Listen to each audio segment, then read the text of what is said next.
अस्सलाम वालेकुम क्लास। आज हमारा क्वेश्चन नंबर 5 है।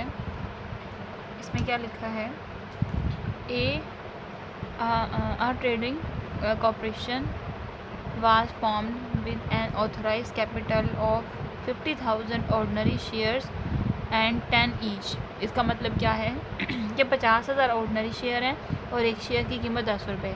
तो 50,000 को 10 से मल्टीप्लाई करेंगे तो हमारे पास आ जाएगा 5 लाख। इसका मतलब हमारा जो ऑथराइज्ड कैपिटल है वो है 5 lakh. On 1st January 2016, the company issued 30,000 shares to the general public, यानी जनरल पब्लिक को इन्होंने 30,000 जो शेयर्स हैं वो ऑफ़र किए हैं। And 5,000 shares were issued to a vendor. Vendor कहते हैं जैसे जो फेरी वाले लोग होते हैं ना, यानी कि जो चीज़ें सेल आउट करते हैं अपने, उनको वेंडर्स कहा जाता है। वेंडर को इशू किए हैं मिस्टर असगर, उसका नाम है मिस्टर असगर, ठीक है।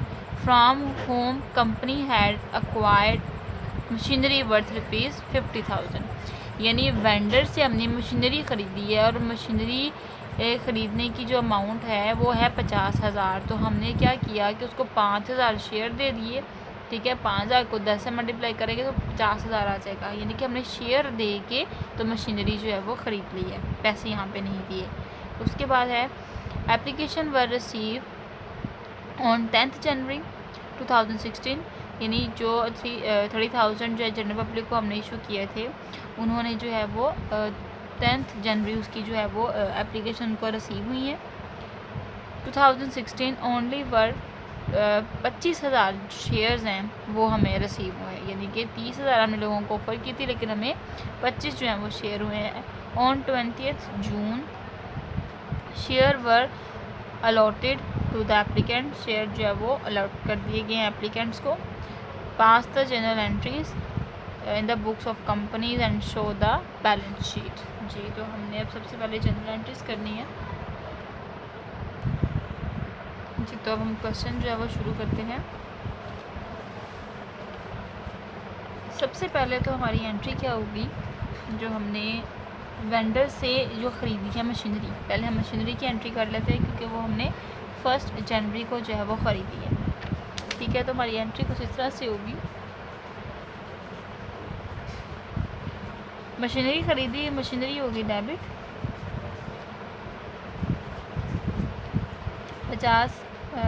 5,000 मल्टीप्लाई बाय 10, तो 50,000 हमारे पास आ गया डेबिट साइड पे।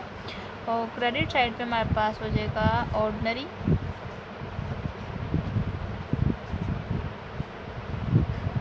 शेयर कैपिटल, ठीक है। हमने जो वेंडर को 50,000 दिए थे शेयर्स के एवज, वो हमने यहाँ पे लिख लेना है। नीचे डिटेल लिख देंगे, फॉर्मेट नहीं मैंने बनाया, डायरेक्टली जो मैं आज क्वेश्चन कर रही हूँ। 5,000 share issued to the vendors, to vendor at rupees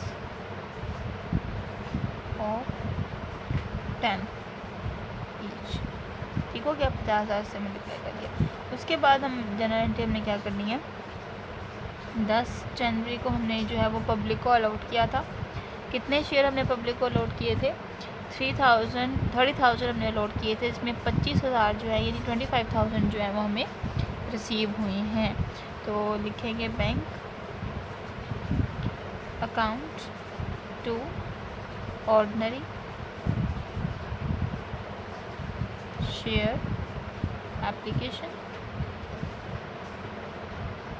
यहाँ पे हमने डायरेक्टली कैपिटल की एंट्री की है, वो क्यों की है, क्योंकि आपको पता है कि यहाँ पे हम जो है वो मशीनरी ख़रीद रहे हैं, हम पब्लिक को ऑफ़र नहीं कर रहे, ठीक हो गया।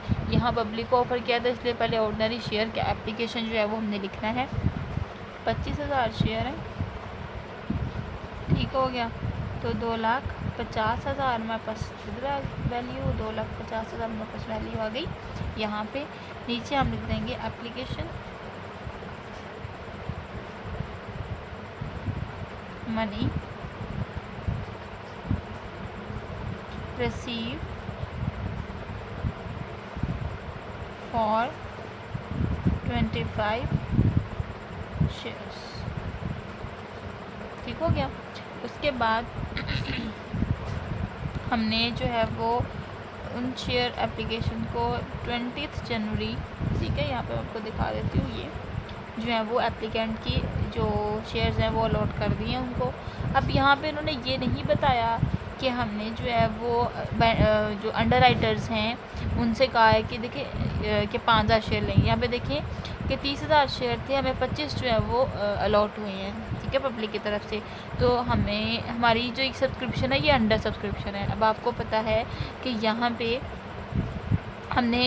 इन्होंने नहीं बताया कि अंडर राइटर्स ने जो है वो हमने उनको कहा है कि वो शेयर ख़रीद लें। जैसे कि क्वेश्चन नंबर, इधर देखिए क्वेश्चन नंबर 3 में था जैसे, ठीक है, यहाँ पे इन्होंने कहा था कि इन्होंने अंडर राइटर्स को कहा है कि वो बाकी जो शेयर्स रह गए हैं 5000 वो ख़रीद लें, ठीक है। यहाँ पे जो है वो नहीं है, तो इसलिए हम वो एंट्री नहीं करेंगे। हम डायरेक्टली जो है वो शेयर्स अलॉट करने की एंट्री कर देंगे, जो कि होगी 2,50,000 से। ठीक हो गया। अब ये share capital ordinary share application हो जाएगी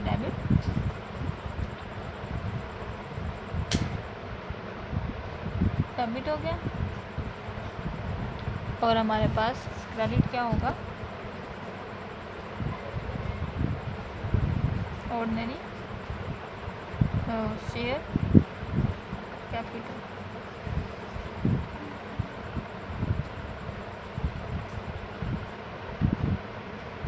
ठीक है, ये तो था हमारा क्वेश्चन। अब हमने जो है वो इसकी बनानी है बैलेंस शीट। बैलेंस शीट में सबसे पहले नेम आ जाएगा। नेम जो है वो उन्होंने नहीं बताया हुआ, तो ऐसे लिख लेंगे। उसके बाद हमारे पास आ जाएगा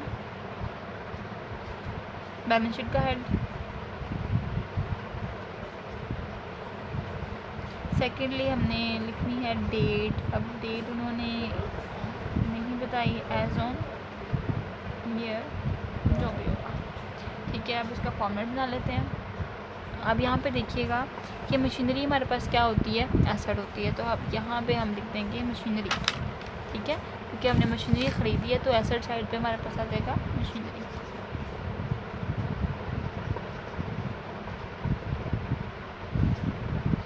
$5,000 मल्टीप्लाई बाई 10, तो 50,000 हमारे पास आ गया यहाँ पे। उसके बाद हमारे पास आ जाता है बैंक। बैंक में हमारे पास कितनी वैल्यू आई थी, 2,50,000। आपको दिखा देती हूँ, ये डेबिट साइड पे बैंक में आएगी 2,50,000, तो वो हम यहाँ पे लिख देंगे।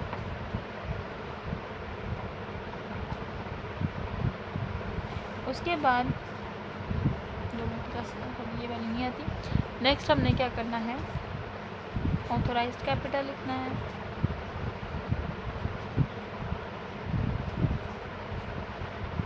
ऑथराइज कैपिटल हमारा था 5 लाख, ठीक हो गया। और सेकेंडली हमने अब नीचे लिखना है शेयर कैपिटल। शेयर कैपिटल वो वाला कैपिटल जो कि हमने पब्लिक को ऑफ़र किया था। एक तो हमने वेंडर को किया था, वेंडर लिख लेंगे। वेंडर को हमने कितना ऑफ़र किया था, 50,000, सॉरी 5,000 था, मल्टीप्लाई बाई 10, तो हमारे पास आ गया था इधर 50,000। उसके बाद हमारे पास जो हमने जनरल पब्लिक को किया था वो किया था 25,000 मल्टीप्लाई बाई 10, ठीक है। इधर आप ऐड भी डाल सकते हैं, ऐड का मतलब भी होता है मल्टीप्लाई। अब हम 10 से मल्टीप्लाई करेंगे तो हमारे पास आ जाएगा 2,10,000। दोनों को जमा किया, इधर भी आ जाएगा हमारे पास 3 लाख, और इधर भी हमारे पास आ जाएगा 3 लाख। यहाँ पे लिख देंगे टोटल लाइबिलिटीज़, और यहाँ पे टोटल एसेट। ठीक हो गया। नेक्स्ट हमारा क्वेश्चन नंबर है 6।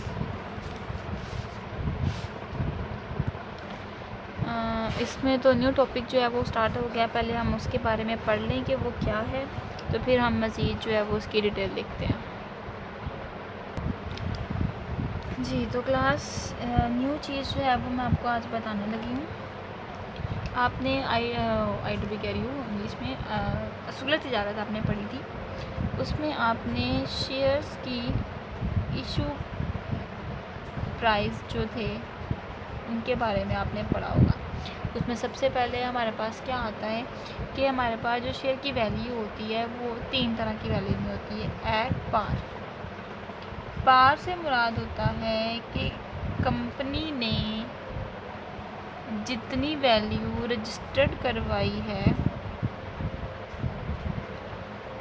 अपने शेयर्स की, यानी कि रजिस्टर्ड वैल्यू जो उनके शेयर्स की है, ठीक है, उसको कहा जाता है पार। मतलब 10 रुपये ऑथराइज कैपिटल में लिखा हुआ है कि एक शेयर की कीमत 10 रुपये, ठीक हो गया, तो वो 10 ही रहेगी, उसको चेंज नहीं किया जाएगा। तो ऐसी वैल्यू जिसमें कंपनी ने अपनी रजिस्टर्ड करवाई होती है कि हमारे शेयर की वैल्यू इतनी है तो वो इतनी ही रहेगी, उसको क्या कहा जाता है? पार वैल्यू, ठीक है। 10 हो सकती है, 50 हो सकती है, यानी कि जितनी भी जिस ऑथराइज कैपिटल के मुताबिक रजिस्टर करवाई जाती है उसको कहते हैं एट पार। दूसरी हमारे पास वैल्यू होती है एट प्रीमियम।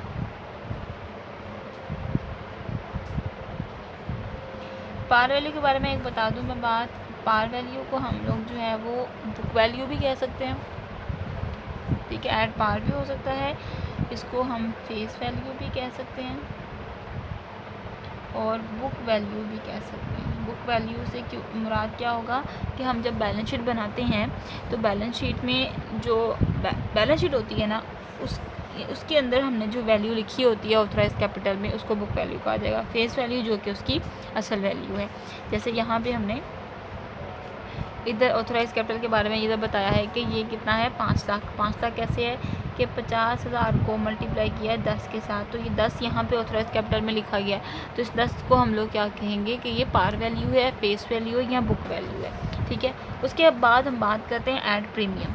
प्रीमियम से मुराद ये होता है कि अपने शेयर की वैल्यू को महंगा कर देना, यानी प्रॉफिट पे बेचना। अगर 10 रुपये का शेयर है पार वैल्यू के मुताबिक, तो हम अगर उसको 11 रुपये का बेचेंगे, ठीक है, तो 11 रुपये में जो 1 रुपया होगा, 1 रुपी जो होगा, उसको कहा जाएगा प्रीमियम, ठीक हो गया, उसको हम लोग नाम देंगे प्रीमियम का। उसके बाद एट डिस्काउंट।